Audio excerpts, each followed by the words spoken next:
स्वः तत्सवितुर्वरेण्यं भर्गो देवस्य धीमहि धियो यो नः प्रचोदयात्।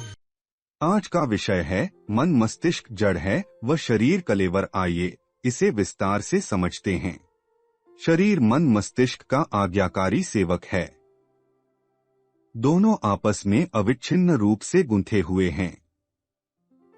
शरीर रोगी होता है तो मस्तिष्क बेचैन अशांत पाया जाता है, नींद नहीं आती और सिर पर भारीपन छा जाता है।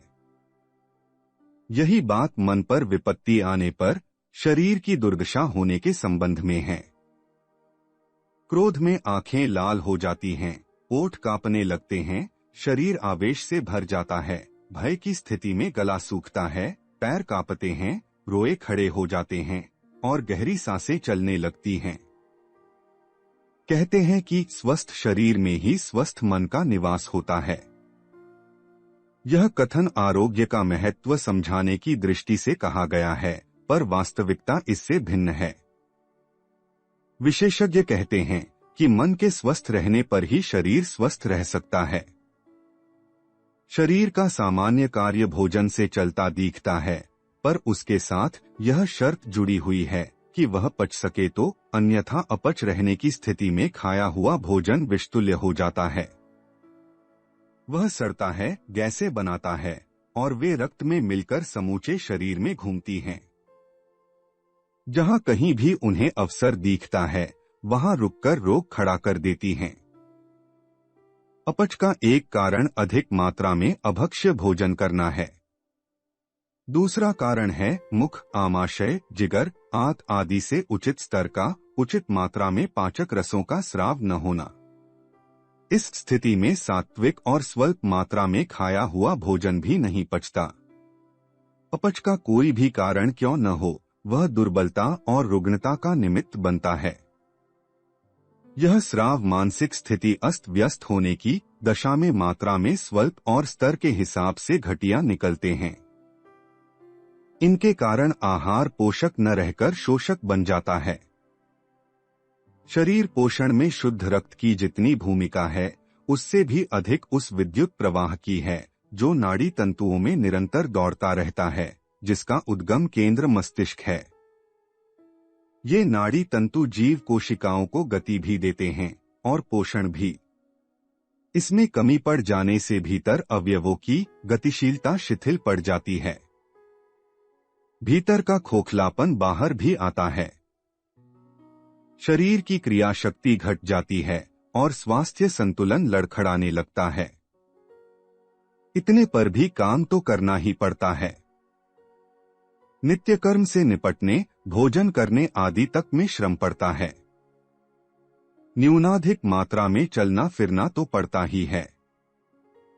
हाथ भी चलते ही हैं। श्रम के बिना शरीर की पाचन और मल विसर्जन प्रक्रिया काम कैसे करें? यह तो सामान्य दिनचर्या की बात हुई। काम इतने से भी नहीं चलता। आजीविका उपार्जन के लिए भी काम करना पड़ता है और उसमें शारीरिक एवं मानसिक क्षमता लगती है। इस खर्च का संतुलन यदि उत्पादन के साथ न बैठे तो शरीर गलता और घिसता जाएगा, फलतः रोग दबोच लेंगे और अकाल मृत्यु अस्मय ही आ धमकेगी। रक्त पेट में भोजन पचने पर पैदा होता है। गुर्दों, आंतों और फेफड़ों द्वारा उसका परिशोधन होता है।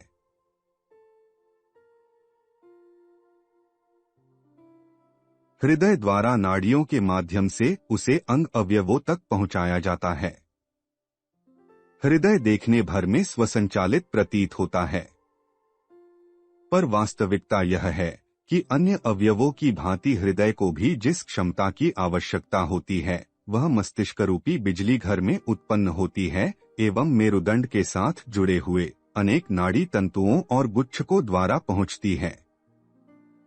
यह विद्युत प्रभाव कितना अद्भुत और आश्चर्यजनक है, इसकी जानकारी अंतःस्रावी ग्रंथियों और उनके द्वारा उत्पन्न किए जाने वाले हार्मोनों का निरीक्षण परीक्षण करने पर पता चलता है।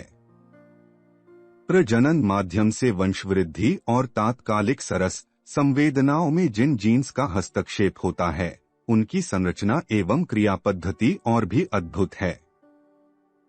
इन्हें अपने प्रयोजन के अनुरूप जो सामर्थ्य मिलती है वह भी मेरुदंड के माध्यम से मस्तिष्क द्वारा प्रेरित होता है। जिस प्रकार मशीन के पुर्जों को रगड़ द्वारा जलने घिसने से बचाने के लिए उनमें मोबिल और डालते रहना पड़ता है, उसी प्रकार रक्त, मांस, मज्जा आदि द्वारा एक सामान्य प्रयोजन की पूर्ति भर होती है। कारखानों में लगी मशीनों को चलाने के लिए जिस शक्ति की आवश्यकता होती है वह तो जनरेटर या इंजन से प्राप्त होती है। यह जनरेटर मस्तिष्क ही है। वही है जो सोचने विचारने के अतिरिक्त विद्युत उत्पादन का भी केंद्र है। यह ऊर्जा उसे ब्रह्मांडव्यापी ऊर्जा से प्राप्त होती रहती है। इसीलिए मस्तिष्क को ब्रह्मांडीय शक्ति खींचते रहने वाले पृथ्वी के ध्रुव केंद्र के समतुल्य माना जाता है। बात पुरानी हो गई जब रोगों का कारण वात, पित्त, कफ से आदि बादी खादी से लवणों या रसायनों के कम पड़ जाने से तथा विषाणुओं के आक्रमण पर निर्भर माना जाता था और तदनुसार उपचार साधनों के रूप में औषधियों का निर्माण और उपयोग किया जाता था। नवीनतम वैज्ञानिक खोजों ने यह माना है कि रोगों की जड़ मनोविकारों में है। मानसिक असंतुलन ही चित्र विचित्र आकार प्रकार वाली बीमारियों का प्रमुख कारण है, अन्य कारण तो सहायक मात्र हैं। मानसिक तनाव या विक्षेप ही रोगों के मूल उत्पादक हैं।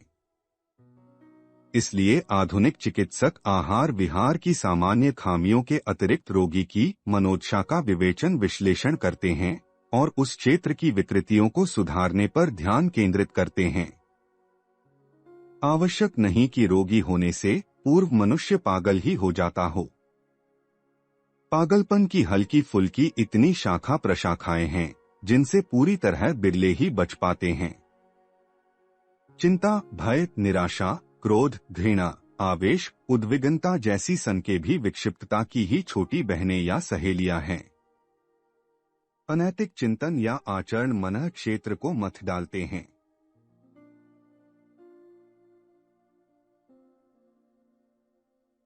आत्मिक प्रेरणा उनसे दूर रहने की प्रेरणा देती है, किंतु उद्धत चिंतन अनाचार ही नहीं दुराचार और अत्याचार करने तक पर उतारू हो जाता है। फलतः अंतराल में अंतर्द्वंद्व उठ खड़े होते हैं, दोहरा व्यक्तित्व उभरता है। इस असंतुलन के कारण अविवेकी व्यक्ति की मनःस्थिति सनकी एवं उद्धत अभिमानी जैसी हो जाती है। उस आवेश से सारा शरीर तन जाता है। यह तनाव जिस भी अंग अवयव को दुर्बल पाता है उसी के ऊपर अपना अधिकार जमा लेता है। उत्तेजित तनावों की भांतिहीनता, दीनता, भीरुता, आशंका आदि का भी ऐसा प्रभाव होता है जिसे अवसाद कह सकते हैं। मानसिक स्थिति में किसी पर आवेश छाए रहते हैं, किन्हीं पर अवसाद। इन्हीं ज्वार भाटों से अस्थिरता उत्पन्न होती है और रोग उभरने की भूमिका बन जाती है। शरीर की संरचना ऐसी ही है जो आहार विहार ठीक कर लेने पर आए दिन की छिटपुट गड़बड़ियों से स्वयं निपटती रहती है, किंतु जब जड़ें ही सड़ने गलने लगें तो पेड़ पौधों का दयनीय स्थिति में दीख पड़ना स्वाभाविक है। मन जड़ है और शरीर उसका कलेवर आच्छादन। यदि किसी को स्वस्थ, निरोग, बलिष्ठ और दीर्घायु रहना हो तो एक उपाय अनिवार्य रूप से अपनाना चाहिए कि मस्तिष्क शांत संतुलित रहे। यह विचारशील और नीतिवान होने की स्थिति में ही संभव है। इस पुस्तक के अन्य अध्याय सुनने के लिए डिस्क्रिप्शन बॉक्स में दिए गए लिंक पर क्लिक करें। For more videos visit our channel. Please like, share and subscribe.